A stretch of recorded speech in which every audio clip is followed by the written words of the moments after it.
নমস্কাৰ। কবিতাৰ শিৰোনাম মোৰ হৃদয়ৰ নিভাঁজ কোণৰ পৰা। নীৰৱতাৰ একোণত তোমাক লৈ কলমৰ আগত অহা শব্দক নিজৰ কৰি সাৱটি লৈ শব্দহীন অনুভূতিৰে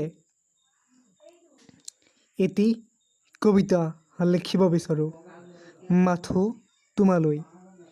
কিন্তু বাখৰুৱা হৃদয়ৰ বিভ্ৰান্ততাৰ অনুৰোধত প্ৰতিহত হোৱা সংগতিৰ আনন্দময় আৰম্ভণিৰ আশাহত উচপনিত ব্যাঘ্ৰোদ্ধ মোৰ কলম আৰু কল্পনা। নমস্কাৰ।